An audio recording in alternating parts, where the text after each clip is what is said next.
pertanyaan terakhir barangkali, Pak. Iya, monggo. Statementnya apa? Menhan Malaysia, Pak. 2032 berdasarkan riset nama Indonesia akan berdiri menjadi 10 besar atau top 10 dunia. Pandangan Mbak Gatot bagaimana?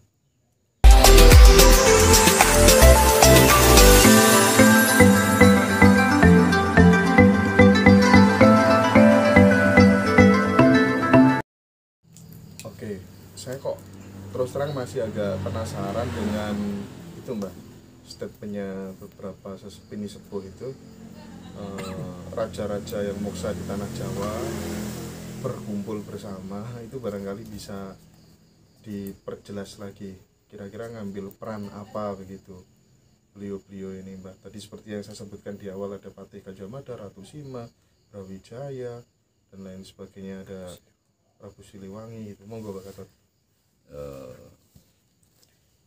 Saya tarik lagi sedikit poin-poinnya tadi yang saya ulangi.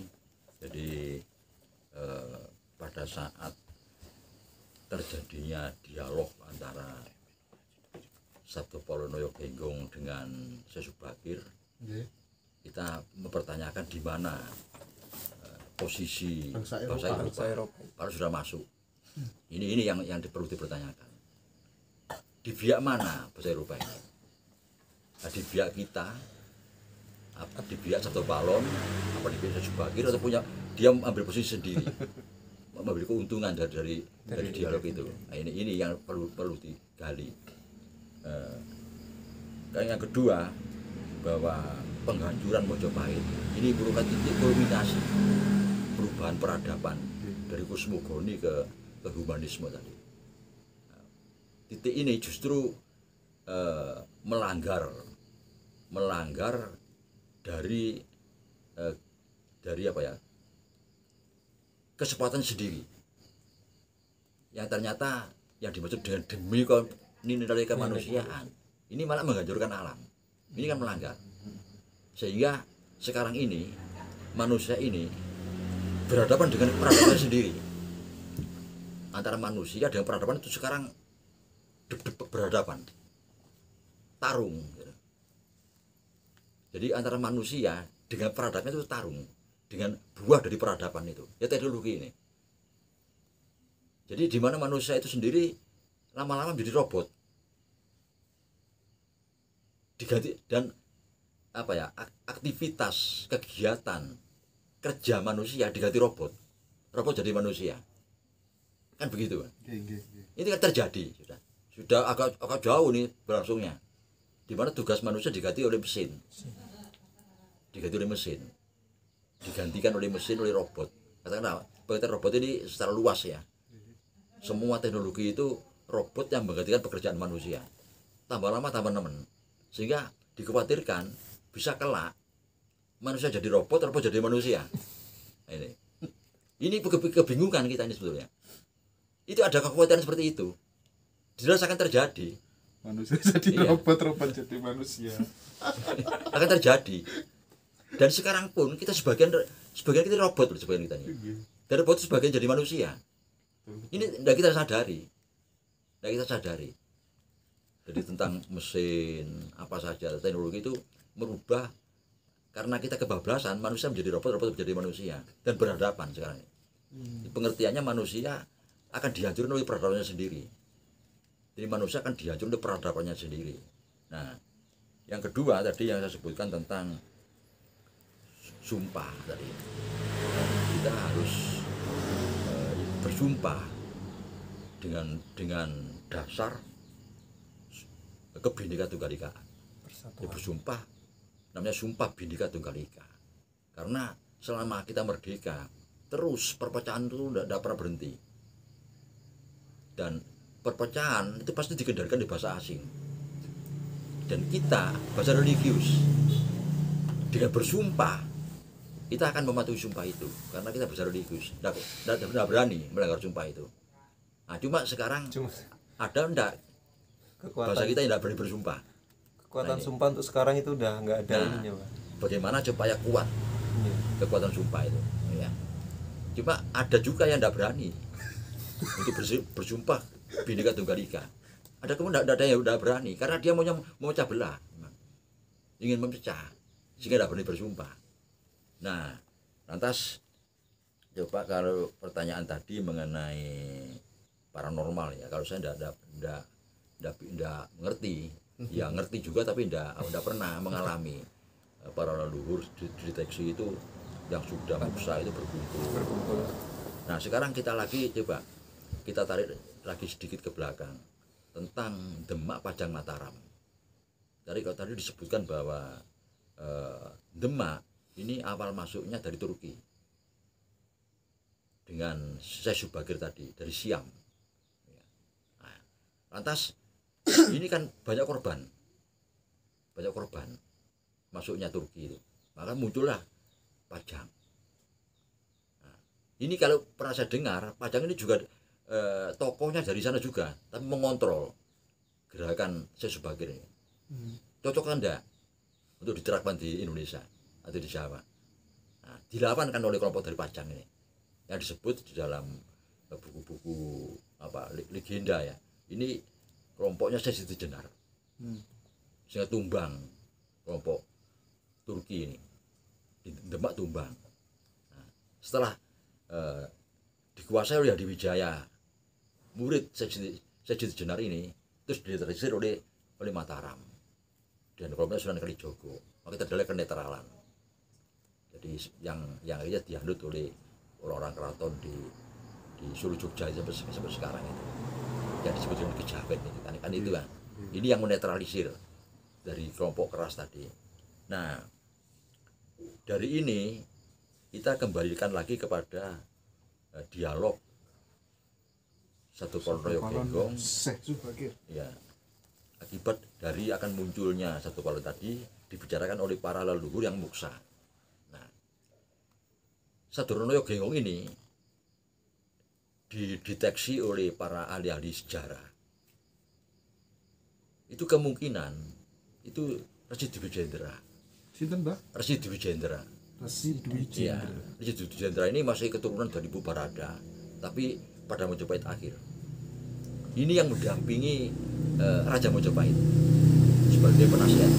Tapi ciri fisiknya sama seperti yang digambar-gambar itu, Pak, enggak? Nah, itu sudah dimitoskan. Oh, gitu. Secara mitologinya begitu. Itu memang sengaja ya? Iya.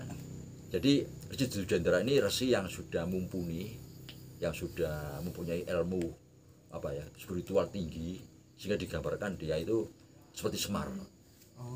Jadi mampu dan matinya juga muksa. Dia punya tingkatan yang tinggi, menembak kepada Dat yang maha agung gitu. Jadi digambarkan seperti Semar kan begitu. Dia penasihatnya siapa tadi, Pak? Raja Mojopahit yang akhir. Ini Dwi Jendra, Resi Dwi Jendra. Akhirnya Berarti usianya panjang dia, Pak? iya, enggak. Ya setelah dia gagal mempertahankan Raja Mojopahit itu untuk tetap berideologi leluhur, Iya. dia lari ke Bali. Nah, berdiam di Uluwatu. Nah, di situ dia mengajarkan ajaran Siwa Buddha. Dan Siwa Buddha. Jadi kan di Bali kan banyak aliran. Iya, betul. Aliran Wisnu, aliran Krishna. Nah, dia alirnya Siwa Buddha. Ini gabungan antara hidup Buddha. Ini di Uluwatu itu. Nah, ini kalau saya mengkaitkan Uluwatu dengan Dwi Jendra karena dia Sabdo Palon, ini dikaitkan dengan Kedatuan Kawista. Ternyata Kedatuan Kawista ini punya kelompok sendiri, kelompok Wisnu. Jadi aliran Wisnu. Padahal kalau kita amati Kedatuan Kawista ini dari namanya Kawista. Kawista itu pohon kawisto itu ya. Pohon kawis. Kawista ini ya kan ada yang bisa dimakan enak itu. Nah, ini ibarat mojo tapi kecil. Kalau saya mengatakan persis mojo, rasanya sama antara mojo yang besar dengan kawista ini. Nah, ini gambaran bahwa Mojopahit masih ada sampai sekarang, yang Bali itu. Nah, rupanya perjanjian Sabto Genggong ya di sini. Sisakan Bali, makanya Bali bertahan. Karena memang dari UD tidak boleh menurut perjanjian. Ini. Nah, rupanya kenapa kok disisakan di Bali? Kelak kalau kembali lagi dari sini munculnya. Namanya juga gitu. Bali. Ya kembali lagi, iya. Nah disinilah timbul pengertian bahwa antara Bali, Jawa, Sunda, Madura. Iya, satu Iya. rangkaian. Ini akhirnya saling mengisi. Saling mengisi. Lah, apakah Bali itu punya ajaran lahir dan batin? Apa cuma lahirnya saja? Apa Batin. berikut batinnya? Apa batinnya di Jawa? Nah, ini kan tidak tahu kita. Nah, ini rupanya itu yang kalau ada para leluhur berdialog untuk menyambut apa lahirnya peradaban baru. Ini yang mau didialogkan. Jadi kata-kata Dwijendra ini yang akhirnya dia muksa di Uluwatu. Di apa Pura Uluwatu itu. Ini yang mengajarkan Siwa Buddha itu. Nah, rupanya terus dari cerita panjang tadi, nah kita tarik lagi, kita ambil pada abad-abad pertengahan, di mana perubahan titik kulminasi merubah doktrin kosmogoni menjadi humanisme ini, itu di dalamnya itu ada orang yang memanfaatkan. Nah, yang sering yang pernah saya ungkapkan tentang Freemason ini. Nah, ini berperan. Makanya tadi pertama saya ucapkan jauh-jauh moto siji. Nah, ini ada berhadapan antara Freemason dengan jauh-jauh moto siji ini. Sama, simbolnya sama, mata satu. Ini yang asik. Dan saya sebutkan juga bahwa Freemason ini berasal dari Jawa, kan begitu. Tapi sudah turun-temurun menjadi orang sana, terus bercampur darah menjadi orang sana. Nah, di sini masih asli. Nah, ini yang mungkin apa ya kaitannya di situ. Ada berdepannya kenapa, Mbak? Ya berebut bener. Itu sifat manusia sudah itu. Rebutan bener. Itu tidak akan bisa berhenti. Rebut benar itu. Tapi memang apa ya? Manusia sudah harus mengakui bahwa teknologi ini tidak boleh kebablasan. Sehingga dengan kebablasan mengeruk semua materi-materi yang memperkuat bumi ini dikeluarkan untuk kepentingan manusia. Alasannya demi kemanusiaan. Bumi tambah lemah, gunung mudah meletus, tsunami mudah terjadi karena buminya lemah. Diambil kekuatan bumi ini, seperti halnya kalau kita lihat tambang aja ya, tambang minyak bumi itu kalau di luar di permukaan bumi disumput menyala, tapi di dalam bumi kan stabil kan, karena ada unsur penstabil. Kalau unsur stabil dirusak ya hancur, seperti itu. Nah, saya rasa demikian yang aduh, Mbak, pertanyaan terakhir barangkali, Mbak. Iya, monggo. Statementnya apa? Menhan Malaysia, Mbak. 2032 berdasarkan riset nama Indonesia akan berdiri menjadi 10 besar atau top 10 dunia. Pandangan Mbak Gatot bagaimana?